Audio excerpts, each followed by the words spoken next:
ઉમરપાડા ખાતે આદિવાસી અધિકાર રેલી અમે યોજી છે અને અમે રજૂઆત કરવા માટે મામલતદાર કચેરી ઉમરપાડા ખાતે આવ્યા છે। ત્યારે અમે અગાઉ પણ એમણે કીધું હતું કે પ્રશ્ન જંગલ ખાતાનો છે, તો જંગલ ખાતાના આ રેન્જના આરએફઓ અહીંયા હાજર રાખજો, પીઆઈને હાજર રાખજો અને મામલતદાર પોતે રહેજો।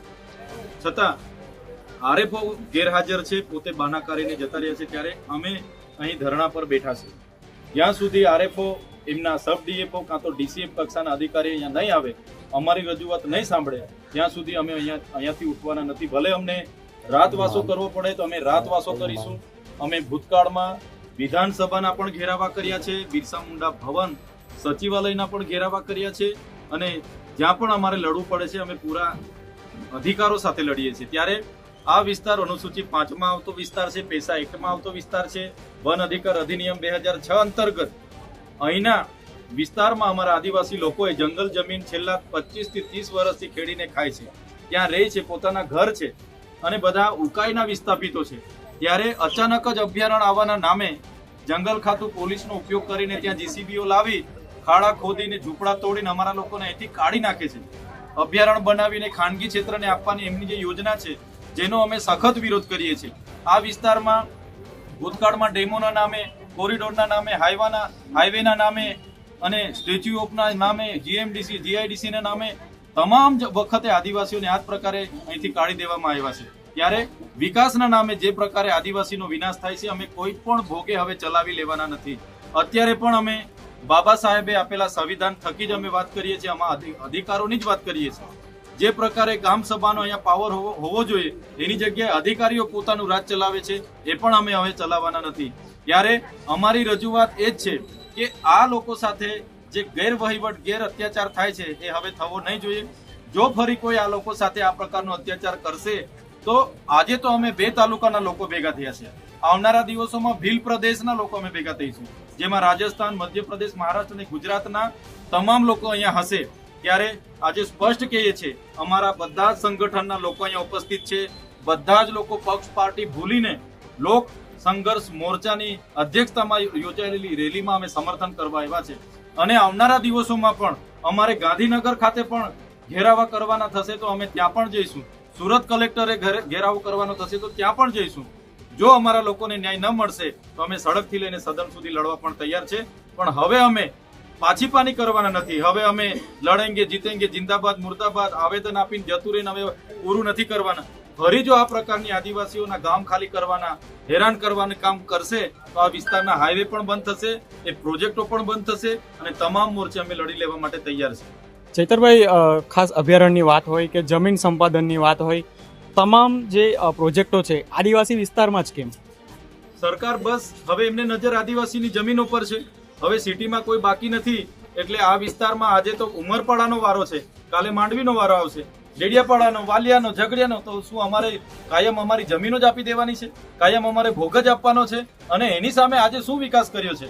આઝાદીના 78 વર્ષ થઈ ગયા, આજે અહીંયા શિક્ષકો નથી, દવાખાનાઓમાં ડોક્ટરો નથી, સાધનો નથી, શાળામાં ઓરડાઓ નથી, અહીંયા આંગણવાડીના મકાનો નથી, આજે રોજગારી નથી, અમારી સુવિધા કઈ નથી। સ્ટેચ્યુ ઓફ યુનિટી બનાવી દીધી, એની બાજુનું ગામમાં આજે આદિવાસીઓ ત્યાં રહે છે, એના માટે રોડ નથી। હમણાં ડિલિવરીમાં એક બેન રસ્તે પ્રસૂતિ થઈ ગઈ, એક ચાપડ ગામ છે ત્યાં બેનને પ્રસૂતિની પીડાઓ પડી, લઈને જતા જતા બેન રસ્તે મરી ગયા।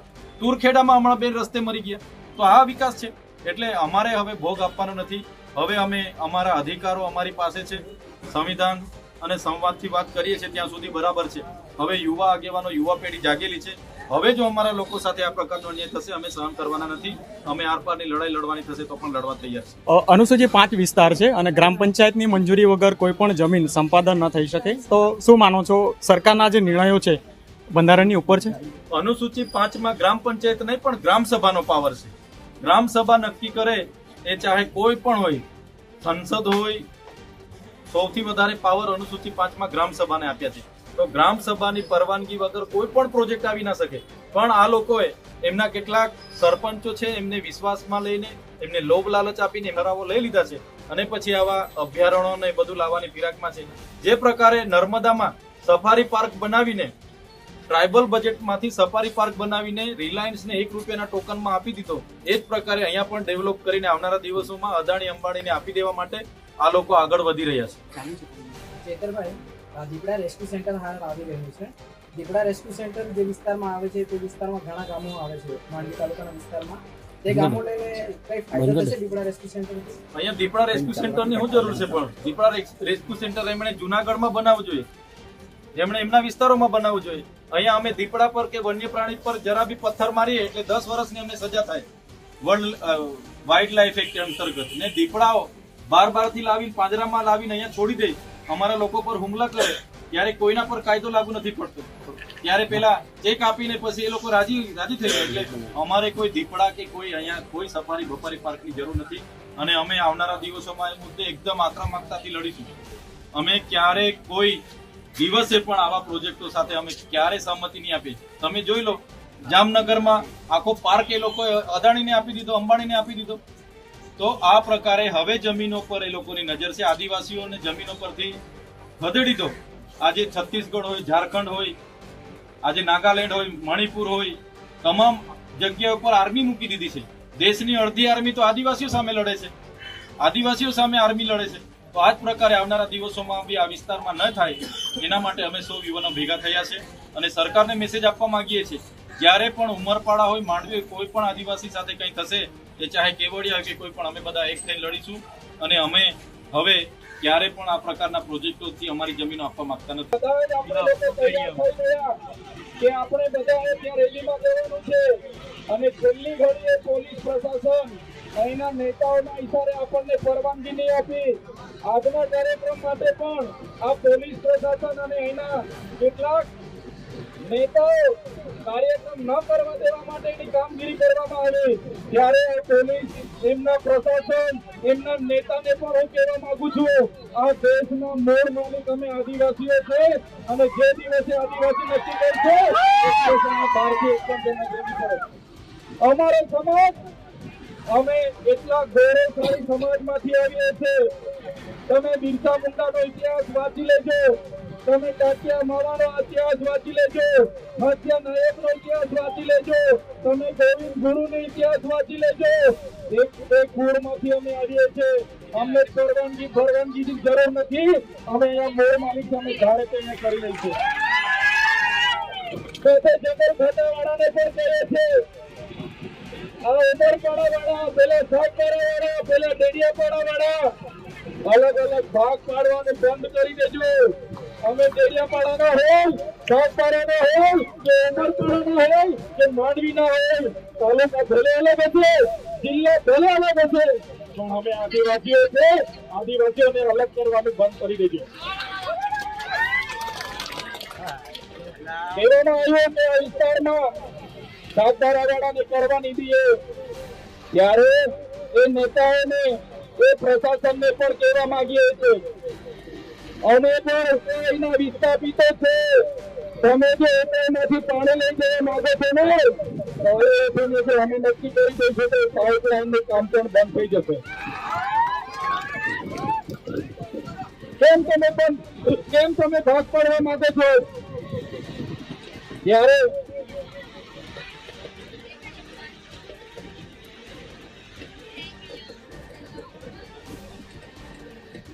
આપણે મૂળ માલિકો છે. અહીંના યુવાનોને વડીલોને પણ કહેવા માંગુ છું, કોઈ પણ આવા કાર્યક્રમની પરવાનગી લેવાની આજથી કરવાની જરૂર નથી. કાર્યક્રમો કરવાના એમાં કોઈના બાપથી ડરવાની જરૂર નથી. આપણે એક કોરમાંથી આવીએ છીએ. તમે રામાયણ ઉઠાવીને વાંચી લેશો. રામાયણમાં જે સબરીની વાત આવે છે, એ સબરી આપણા પૂર્વજ હતા. હનુમાનની વાત આવે, નિષાદની વાત આવે, એ આપણા પૂર્વજ હતા. મહાભારતની વાત આવે, જયારે ઉત્તરાયણનું નામ આવે, એ આપણા પૂર્વજ હતા. તમે જોયું મહારાણા પ્રતાપની સેનામાં જે આખી ભીલેની સેના હતી, એ પ્રકારે આપણે છત્રસિંહ શિવાજી મહારાજની સેનાની વાત છે, એ પણ આપણે ભૂલે છે. ત્યારે એક કોડમાંથી આવીએ છીએ, એટલે કોઈના બાદથી ડરવાની જરૂર નથી. તમે જોયું આઝાદી 78 વર્ષની ગયા, આઝાદીને 78 વર્ષ થઈ ગયા. વિકાસની મોટી મોટી વાતો થાય છે, અહીંયા વિકાસની યાત્રાઓ નીકળે છે. આજે પણ આદિવાસી સમાજ પોતાના હક અધિકાર માટે અહીંયા રોડ પર બેઠો છે.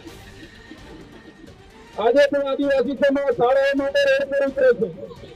આજે પણ આદિવાસી સમાજ શિક્ષકો માટે રોડ પર ઉતરે છે. આજે પણ મારા યુવાનો ભણી ગણીને નોકરી માટે રોડ પર ઉતરે છે. જ્યારે દેશને વિકાસની જરૂર હતી, આ વિસ્તારોમાં મોટા મોટા Narmada dam, Ukai dam, Gadala dam એવા ડેમો બનાવવામાં આવ્યા.